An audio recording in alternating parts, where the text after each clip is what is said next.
That I made to make the change in my life was to throw my hands up and ask God to take over. That's really the only conscious decision.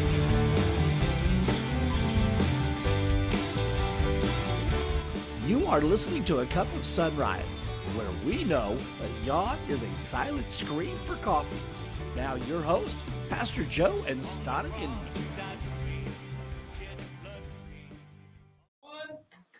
And good morning. You guys are on A Cup of SonRise, and you got me, the one and only Pastor Joe, and the one. Oh, there we go. We got trumpets or a very dead moose, one or the other. And I think it was a moose. Mooses. There we go. No, not with her. Mooses. I'm the mooses. I was like, did you just call Stada a moose? Yeah. No, I'm not calling her that. That's what it sounded like. It is. Yeah, we got mooses over there behind us. Mooses over there. It's meese. We got a flock of meeses. And we got the amazing Stada. Good morning. Good morning. All right. And then our guest today. Now, this guy, I'm going to tell you what, guys, this is going to get crazy. I've got the one and only Jimmy Jack over here. And we have done a couple of different radio shows, some different things on the stage. And every time we've done a show together, every time we've done an event together, cruises, whatever, we don't go scripted. No. And it causes problems. So just hang on. It's not fun. It's not fun if it's scripted. No, that's boring. Guys, we're going to get this started with today's national holiday, by the way. And Jimmy, you're out driving a lot. You're busy out, always on the road. Today is National Children Stay Alive Drive 25. Wow. So when you see those signs out, today's national holiday. So, when you're in the school districts and things like that, do the speed limit. But now I do have a question. Jimmy, maybe you can answer this for me because I'm really struggling with this. Because back when I was a kid, in schools, in the driving area, it was 25. Now I see some places around this area, it's 40. Has kids gotten tougher? They can handle a 40 miles per hour versus 25 drivers now? have gotten older and blinder and dumber. Well, now I'll go with that one. I can't tell sometimes signs 25. I just know if I see kids, I don't even go 25. Yeah, slow it down, man. Slow it down. We lose too many in those accidents. People getting ready to work. Let me tell you what, really, you don't even want to be at work. So why are you speeding through kids' zones? Because you don't want to even be there. You're going to be late. Deal with it. Suck it up, Buttercup. Just be safe. Let's do this morning's devotional. I know when I got to do it this morning on our church page, absolutely loved it. So it is all yours. Today is the 1st, right? Today is May 1st. Wow. All right. Today, we're reading out of the 30-second devotional by Barry Young. Created for first responders, but it applies to everyone, actually. Yes. So today's devotional comes from 1 Corinthians 13:8. It's very short, but very powerful. Love never fails. We need to make sure to daily plug into our source of life. So what is your source of life? Well, one of the things that I love, because the rest of that scripture verse, it talks about languages may fail, tongues may fail, life's going to go on, those kind of things. But the one thing that's not going to fail is the love that Christ did. That thing that Christ did on the cross for us will never fail. We can put our faith in that. In all the things that churches do, the gifts that are given, those may disappear, but the love of Jesus Christ will never fail. So Amen. That's a good thing to have on our side. All right. I like the guy. I used to be Barry Young too, but I got Barry old. I've never seen you Barry Young. Nobody's seen me Barry Young. I've never seen you. I was looking through your Facebook the other day because I stole that picture off your Facebook for our little promo for social media.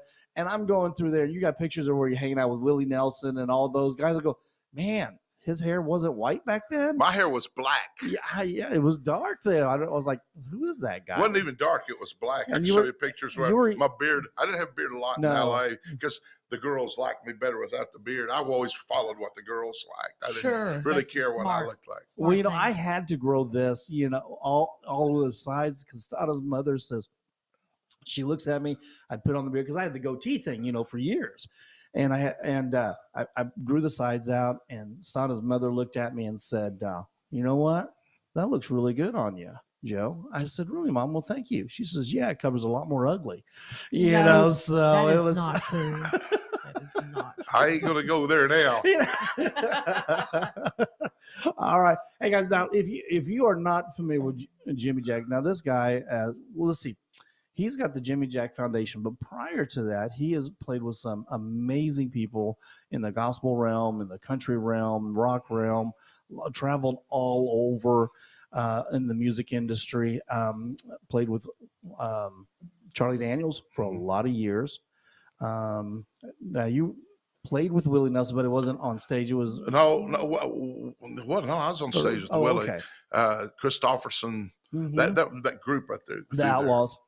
Yeah, it's kind of a funny thing with I was at we always every once in a while we get guitar pulls. I don't know why I'm going here because this has nothing to do with Willie Nelson, but when you're around some of these guys, the musicians, when like they have a place in Nashville, I think it's changed its name now, but it was I can't remember the name of it, but it's where the Allman Brothers and everybody, when they come there, they'd stay, and they have these big rooms, and they make a circle about 12, 15 guys, have one guitar, and they pass that one guitar, and you were supposed to do one song. And you got that. Some guys got cuts like that. And my buddy, okay, my buddy Jim Goff, who'd written Allman Brothers deal. He says, Allmans are in town, and well, I'll take you up. I'll introduce them. We're going to do a guitar pull. First guitar pull I'd ever seen. This is in the latter 70s. And so we went up there, and he says, you don't know who's going to walk in. Then it was on the second floor of this, I think before I quit. And out there on that floor, you got the 2 or 3 of the Allman Brothers, 2 or 3 big songwriters, 2 or 3 this. Well, my buddy Jim was tall, and I was in my 20s. He had a black mustache. He was tall, great songwriter, great. Took me under his wing and started introducing me to all these people. He says, I'm going to take you, just play one song. Don't talk about it. Don't talk about you. Just give the guitar to the next person. And Willie did this too every once in a while. And so it's called a guitar pull. Okay. And so Jim, he was a good looking guy, but real shy. He'd been divorced a long, long time. And he wrote Brothers of the Road, if you want to know. Right. He wrote Nancy, co-wrote that with Dickie Betts and different songs. And he had like 12 or 13 songs like that. And, Jim, he says, now just don't say nothing. So I got, because he was real quiet and I'm a talker. Yeah, he says, like, really? They don't want to hear anybody talk. And I mean, you got something to say, you're going, well, anyway, Jimmy always has something to say. I've always got something to say. And Jim's sitting there and had all these songs, and in walks, in her prime, and in walks Tanya Tucker, and her piano player. I think it's her piano player. And they sat down, and she scooted Jim over, and Jim never met her, and he knew everybody, I thought. And she scooted in there and sat with him, and the guitar was going this way, and Jim did a song, or started to do a song, and Tanya Tucker was a little bit I'm a little bit lit, and she's sitting there, and Jim grabs that guitar, and a great country vocal, and he sits there and he got that guitar, and like I say, super shy. And he looks her right in the eye and he goes, how can I get over you when you're all over me? It was a song he wrote. And she reached up and she goes, her eyes, I saw my eyes across over there. And she puts her hand on that guitar and stood up with Jim and said, baby, you've lit the fire. Now what are you going to do? Good times. He got up as quick as he said, Jim, it's time to go. I didn't get to play. I said, I'm going to play for Tanya Tucker, 2 of the Allman Brothers, so here I am. I got to go. We got a shot right there. Did I just walk away from Tanya Tucker? You just did, buddy. Yeah. That was Nashville back then. But now Jimmy is also... The Third Coast was the name of the place. Third Coast. There, I knew you'd get it in eventually there. But Jimmy's also a Nashville recording artist, been several albums out. And in fact, one of the stations... Now, one of my favorite songs that Jimmy did do back on the album was King David Could Have Been a what was could have been a biker. Could have been a biker. I played that on a. I was with a lot of bikers during that time. I did a whole biker CD. Yeah, and I had that CD, and I played that song. That was a requested song all the way in. We had countries from Canada request. We had people from Canada request that song. We had people from England request that song. They loved that song, and they would send requests on the radio station that we had. And not only did I play it on the Christian country station that we had, Branson Gospel Radio. Put a plug out there, by the way. Go check that website out. Go check out that one. But we also did on the rock station that we had. We played classic rock and indie artists. And we'd get requests for that one. Wow. On that one. And so, but he's got some great music. Well, somebody said about, King David. Said King David would have been a biker on a Harley or something. They said Jesus would. I said, no, Jesus would come in on a moped. He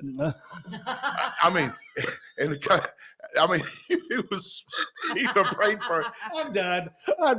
And thank you for tuning into the show. We're out of here. Jesus would come in. He's coming in on a white horse. When he comes back, but I believe he would have been riding a little moped, and here he comes, and his hair is the ball. No, because I can picture that, because the disciples, I call the disciples, they were a rough crew, rough crowd. They're biker type. They were the Hell's Angels of that day, of that time period. So here it is. Here's my image I had when he said Jesus coming in on a moped. I had Peter, all these disciples on Harleys. I see them on Harleys. Jesus in a moped. And Jesus in a moped. Like me, I didn't ride, so I drive the van. They always love me because they can carry more stuff. There you go. They throw it in my van. Jimmy's the roadie in the back. I played on Snake River so many times down there in San Antonio with the bikers. Man, you can hear the gunshots and everything else.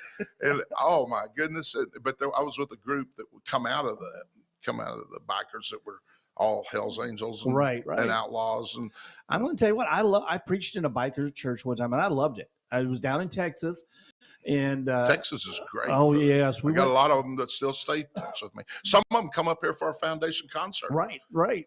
And we went down there. Now I went over to it was a biker church, Wiley, Texas. I've been to Wiley. Okay, and went over there. They invited me to preach. Went down there, and it was right there. Now there's about 40, 50 people over there.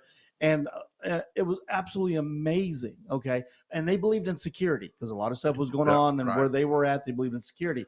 And so I went in, and as I'm preaching, so the way it's set up, I'm standing here preaching. The front door's right here, back door's there. And somebody had asked me and said, well, were you worried about security? I said, absolutely not. I said, I'll tell you my worry. I said, because the sound man had a gun. The 5 ushers had guns. The pastor had his gun. The worst thing that I was worried about was the associate pastor, because he was sitting directly across from me. And if somebody come in that door, if I didn't get down fast enough, I was shot by the associate pastor. So security was not an issue, but I absolutely loved it. Going to the church and listening to those guys was amazing. But had one guy one time in Illinois. He was an ex-outlaw. Or they don't really be exes. They're always part of the biker. They can't get away from it. And so they just become Christian, and they're still part of it, but they become chaplains and stuff for those deals. They can still go out and do what they want to do. And I had one guy, he had bald head and a star tattooed right on the side of his head. And he got up and there was a bunch of kids sitting over here together, and they were cutting up teenagers. And he walked up there, and the big old guy, big old round guy, he walked up, he got on there, and he just hits that microphone. He says, boys, I'm the ones your mama warned you about. And I mean, you could see them almost wet their pants sitting there going, they can shut up. I never heard kids get that quiet that quick. It was done. It was bad, man. This guy looked like he could cut your throat out. And then he started telling about the Lord, man. Those are awesome. Now, we're talking about the Jimmy Jack Foundation and some of the things now. Like I said, we've done the different programs together, interviews, different things like that. We've done cruises. I was MC one year for the cruise. Got to meet some amazing artists, some amazing people. Let me tell you how busy I was. Now, my job, I did interviews for Branson Gospel Radio at the station at the time, and Jimmy had me speak a few times over there. But I'm going to tell you what, we did that cruise. I think that was the Cozumel and Yucatan cruise we did. It was a fundraiser for the kids for the foundation. And this is how my day. Now, I was not an entertainer by no means. Oh yeah, but you're amazing, good. Amazing, you're talented guys. So my day started at 4 a.m. and it would go. Then Jimmy and these guys, all these musicians, they'd get on the deck of the ship and they would play till 1 a.m. At 4 a.m, I'm getting up, doing my study, my preparation, looking at who I'm interviewing and doing. I got to interview Rockin' Reggie. He wrote Alice Cooper's first hit, "School's Out for the Summer." No, that's $1 Billion Babies. $1 Billion Babies. And he wrote both of those. He wrote both of those. 1971 was his first big hit with "School's Out for the Summer," and he had just left Elvis. Right before that. Talk about an amazing story. But anyway, but got to meet. He's one of my buddies. We've written together. He's a Superman. He really is. He lived in Glendale, Arizona. I'd stop in there and stay with him a few nights. We'd write songs and cut up. He's like, how tall is 6'2", 6'3", 6'4"? Phenomenal voice. Incredible. And his wife is this little 5'1" redhead. Cat. I love him to death. But we did some different things on the cruise ship, raise funds, and I'm really hoping you do another one. Well, we're going to do it. I've only been on 2 of them. I'm really looking forward to the third. Yeah, we've done 5 or I think 5. We went to had the 6th one set up and we had to cancel it because of COVID. Yeah. And that was 2020. And so it was like we didn't want to, but that's basically when our foundation concert in Branson really took off because people didn't have to spend as much as they did on that. They could drive 15 hours instead of sail for 5 days and driving and all that. So we had we started our Branson concert, and kids come in from this last year. We had them from 30 states, and we gave away about $20,000 worth of equipment to kids this year. So let me tell you a little bit about the Jimmy Jack Foundation. Now, Jimmy's story, we're going to talk about that. And the reason this is where his heart is, they help kids who have a passion in music to get instruments in their hands, no cost to the kids. And I'm going to have Jimmy talk about his story a little bit about the beginning of that, because his mom was a huge influence on getting that. Jimmy Jack Foundation wouldn't be here if it wasn't for my mom. And how did, because your mom was a powerhouse in getting the Jimmy Jack Foundation, not only birthing you, because he come out at 26 pounds, but birth. That was my head. But my mouth was the other 13. Yeah, that one. But how did, starting with why you started the Jimmy Jack Foundation? Because I know I've interviewed kids. You've got kids that you've helped in instruments and music that have gone on putting out CDs, been on albums. Oh, we had a girl just open. She sent me the pictures of stuff. She just opened for the big star. I can't remember what his name is, but it was Big Star. Right. You'll think of it here later on. It just last week. Yeah, he's going to shout it out. You know where he's at. We have our, one reason I came here in Ada, Oklahoma, we have our 5th kid graduating from college. We paid for the college, and he's number 5 in 8 years. We've been going on 8 years in September, and we've got 5 kids. So we've always got 2 to 4 in college, and he graduates Saturday, and he's in music. He's already doing his student teaching, and he's getting ready to go get his master's at Lamar University. And I'm going to go see him graduate. And so he's going to be already a success for us. The ones that some don't graduate, and but the ones that do, with us, number 5, and they just super. But talking about whenever we were, what happened whenever my dad drove out of our life whenever I was 6, and I remember hanging on the back of that car, and I was the oldest out of 3 of us. My sister was 1. My brother was a year behind me. And I saw him 3 or 4 times till he died. He died young at 52. And I never really got to know him. And but I wanted to, just like any kid. Right. And when he drove out of our life, we had my mom, we had to move because we couldn't afford where we were at. And so we had a 2-bedroom house in Fort Worth, Texas. And we moved in that little house whenever I was 6. We had to move almost immediately. And it wasn't a poor neighborhood, but we were poor. Right. And little kind of shack looking thing now. Can't believe we stayed in it. But anyway, Mom was working, had a good job, but she had to get another job to make up for him not being there. And then the following year, I walked by this little room, and there was these squeaky things going on, going eek, eek, eek. I was singing apparently, and they were called violins, but they go eek, eek, eek when you're 7 or 8 years old, right? Yeah, but there was this little blonde-headed girl sitting in there. Here we go, folks. And I mean, this is when I knew I was going to like girls the rest of my life. And I didn't even hear the all I saw was, wow, Carol. Her name's Carol. And I hope she don't hear this. She already knows. She already knows. Funny. And we later became great friends. We're still great friends in Fort Worth. I looked all my old friends up. And so anyway, but these, went and told Mom, I said, Mom, I want to learn to play violin. And she says, well, we talked and she said, I don't know if I can afford it. So she went and got her another job on top of the 2 jobs she was doing just to pay for my violin. Wow. Bought me a violin, put me in lessons at CBS. And in 2 years, they told her I was a protege, not the school, one of the private people, and they could give me my lessons for free. And and they didn't do that except for a handful. Well, I watched my mom struggle to get me. Whenever I was 12, the Beatles came over. I was 13. I was 13 in that February, and I heard in the Beatles, "I want to hold your hand." I'm thinking, that's me. That's what I want to do. and so I was getting classically trained, and Mom bought me a guitar, and we started a little band playing proms. And but all of a sudden, it started hitting me when I was in high school. When I started buying my own stuff, and especially when I got out of high school, I got in college. I was always in a band. I was always in a rock band, and I went country when I found out it paid triple. Yeah. But I hated country until I got my first paycheck from Johnny Newton.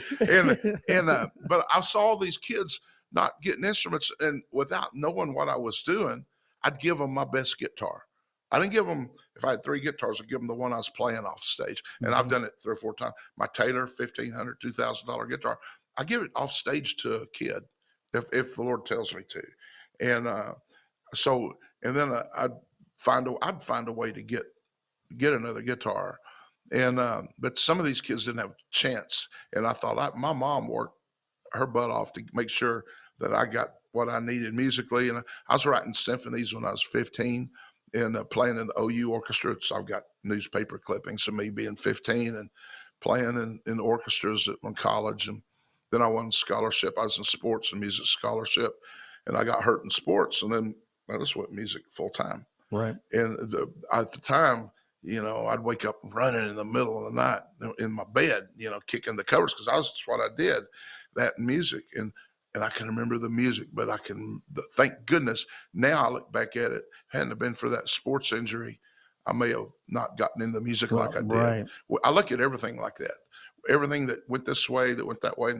And every song I've ever written, every person I've played for or played with, or every person I've opened for more people than anything else. And no matter what I've ever done, nothing is neater than when we set this deal up. Yeah. In Indiana. I was in Indiana playing, and Dola Gregory said, "Why don't you start getting other people to help you?" I said, "Help me? Nobody wants to do that." She says, "It'll blow your mind if you're passionate about it." And let me tell you something. Being passionate about what you believe in, even if it's wrong, there's going to be people out there going to listen to you. And one thing led to another, and she had all the means to do it proper, and just one thing led to another, and all of a sudden, I've got a board. Well, the first thing we did, we set up seven prayer warriors. She said, "Do this before you do anything else across the country. Don't have them all in one spot. One in Tulsa, one in Idaho. Johnny Cash family is one of them." I called Joanne, Johnny's sister, and her husband, and they're one of my prayer warriors. I had 7 of them across, one in California, and they still to this day, one died, and but I get emails from the ones in Idaho. One on our board, he's our spiritual advisor, lives in Broken Arrow, Oklahoma. But we set it up spiritually, and she says, do a foundation. Don't do the ministry, do the foundation, because they won't red flag you. I had friends that say, well, you're going to wait a long time to get your 501c3. And I set it up foundation instead of, we're faith-based foundation. Right. And instead of a ministry. And they didn't red flag us at all. 3 months we had our 501c3. See, now with the Jimmy Jack Foundation, you can find that at jimmyjackfoundation.org. Have a huge website. A big website. In fact, I was on it just this week, and I'm telling you that some of the things, because I know was a lot of the kids, not a lot of them, but several of the kids that they've helped, I've known personally. I've interviewed some of them. I've had them involved in even some of the functions that we've done, as well, at different shows as well. Now, you help the kids that they may not be able to afford an instrument or whatever, but now I do want to say this. I know my youth leader from our church, Malik, he was a benefactor.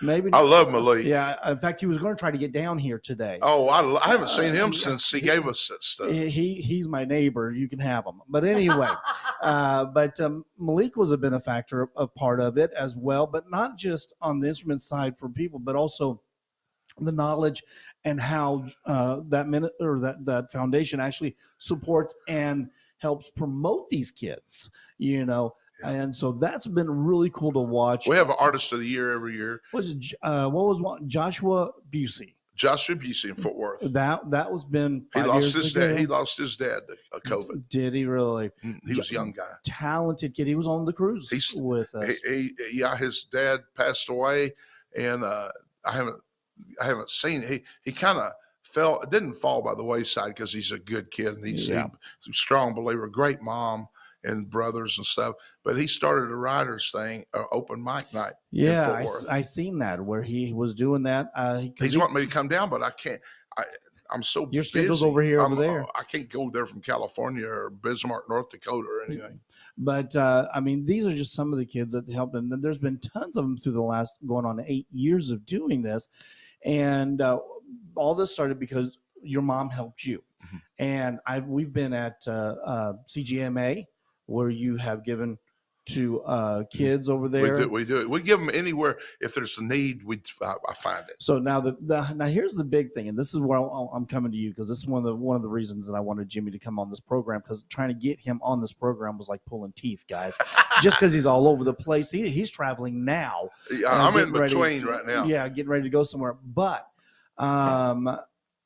you take donations on instruments. I mean, not only finances, but on instruments too. Because I know you've had guys in there, man. They would just give you a band, give you. Oh, we one of the bands that I produced, they're a hard rock band, and the drummer, and he's not even a Christian.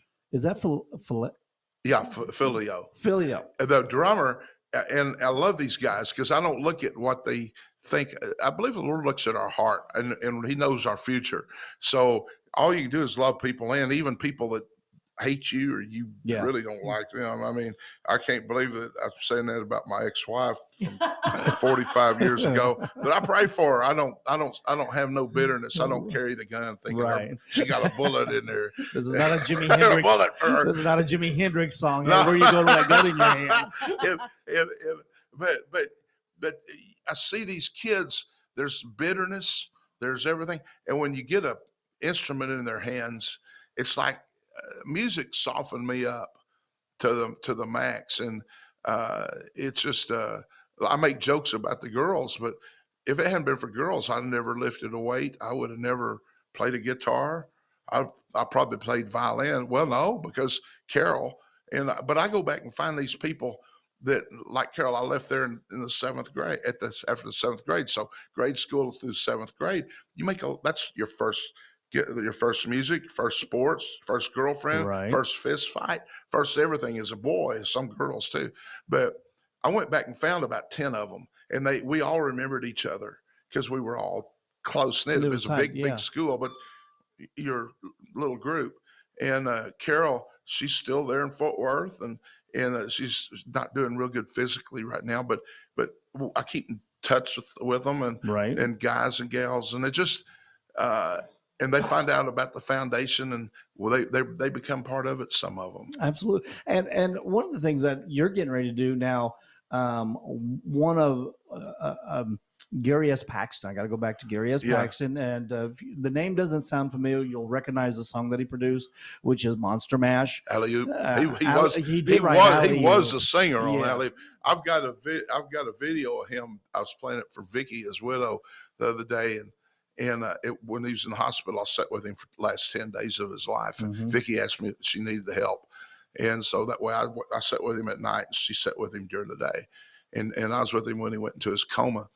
And not only we almost finished the song, but we didn't. I finished. Yeah, because you wrote for Gary. Oh yeah, I was with Gary for 40 years. Yeah. And he was the guy that I wouldn't have made it anything in music if it hadn't been for him.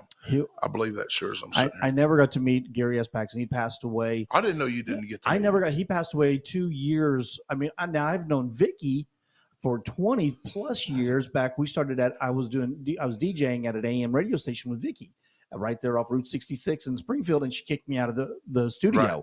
Okay, that true story. She's kicked me out of the studio. Told you need to talk more than she said you need to talk. No, that was the owner.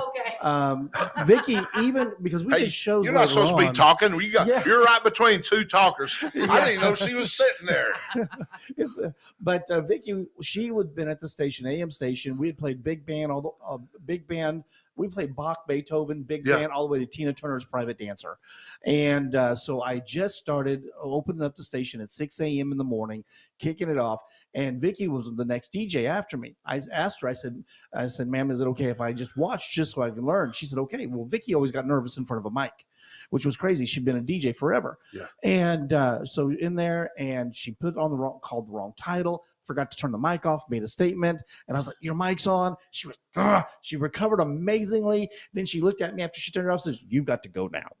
So, but after that, later we've done radio shows together. Love Vicky. But you've got an event coming up with Vicky later on this week, and we're going to try to get to that if all possible. But you've got you're going in with guitars going to Ukraine. One of my best buddies, Stu Martin, he's going to be here this week in Branson. That's the reason I came to Branson. We're meeting here, and they take medicine and food to these 4 orphanages, and so they have room for 4 guitars. They thought some of these kids play, and they want to teach the younger kids to play. So we're going to start out with 4 guitars, one going to each orphanage, and he's picking them up. Instruments people have donated, and we've got one of my buddies. He passed away just about last September from Florida, and he donated 5 guitars to us, and one of them is this $900 guitar, and it's acoustic and it's beautiful. I kept thinking, where's this going to go?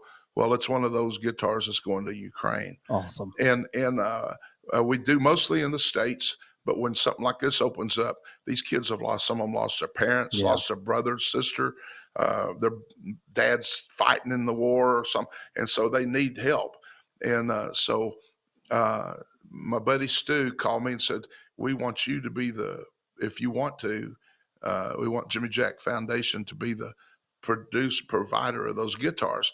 So when I wasn't ready for that, because I thought, wow. So I had to shoot home in Oklahoma, and get all these guitars ready, make sure they're strung up and ready to go. But I pulled out the four great guitars that have been donated. Right. We didn't buy anything. I'm having to buy strings and stuff like that. And I've got to get one case, and the boxes even cost. And we're giving them $200 to help them. Awesome. Get them over there. It takes $200 a guitar to get to there. Excuse me. And so we decided this. I always look at things on a grander scale. That's why my buddy. He's one of our vice presidents. He's a CEO. He says, you become a good CEO, because I try, like the cruise, our book, our magazine we have, and this is the same thing. So I thought, how can I build on that? And so I called kids in California in Bismarck, North Dakota, and down here at Eminence, Missouri, the school of music there that we give 28 instruments to.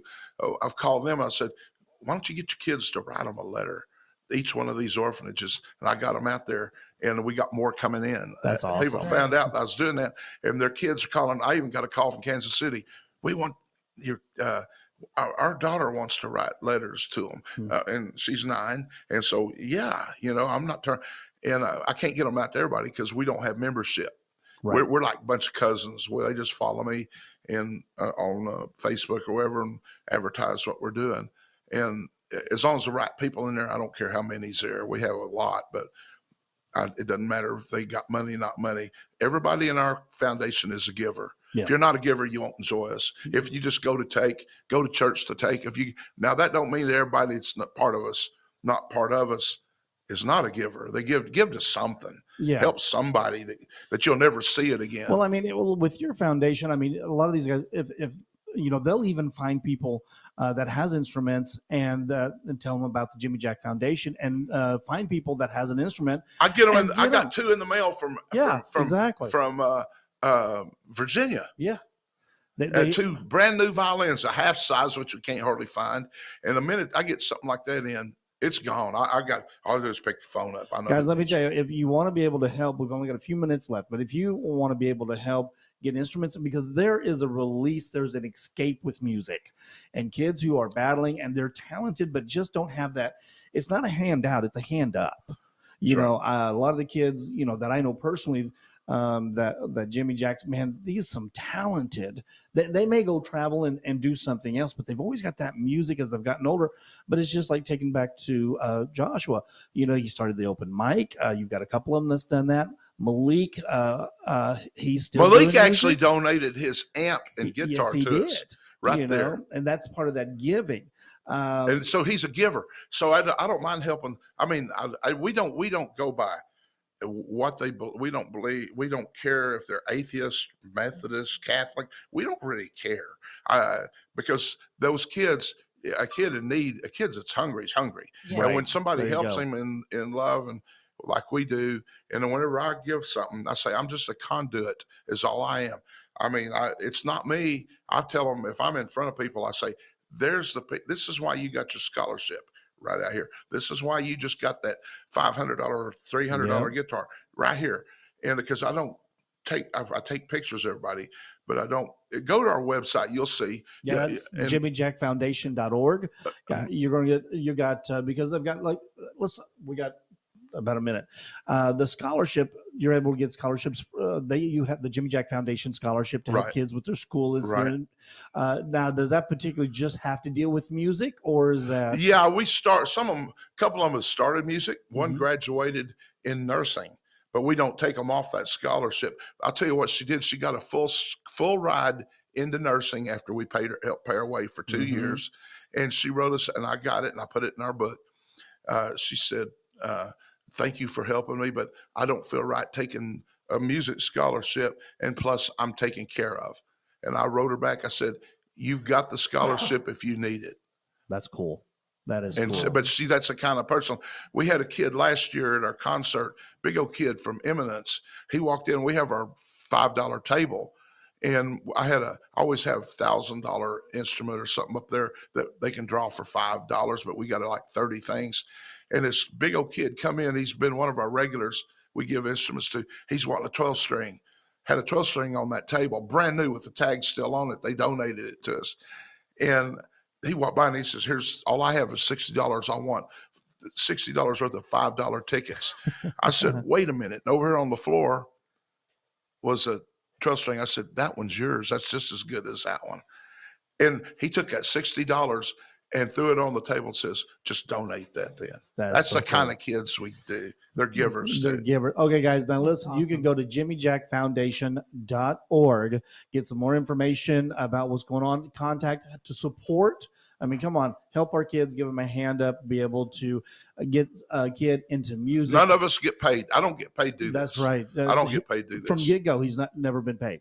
From get-go, he's never been paid. They help me. They pay my gas. And There's $1 million a year. No, I'm kidding. No, but I know Jimmy. Lord have mercy. He puts money out of his own pocket to do this, guys. A lot of money out of his own pocket. Anymore. And I'm not here to build up Jimmy Jack, but anybody who has a passion for kids, we need to be able to help. Listen, Jimmy, thanks for coming on, buddy. Man, thanks for the invitation. And I just love, you got the perfect wife. Because I never say nothing. She's sitting over here. She don't say nothing. Wish that was real. Guys, God bless. Love you. God bless you.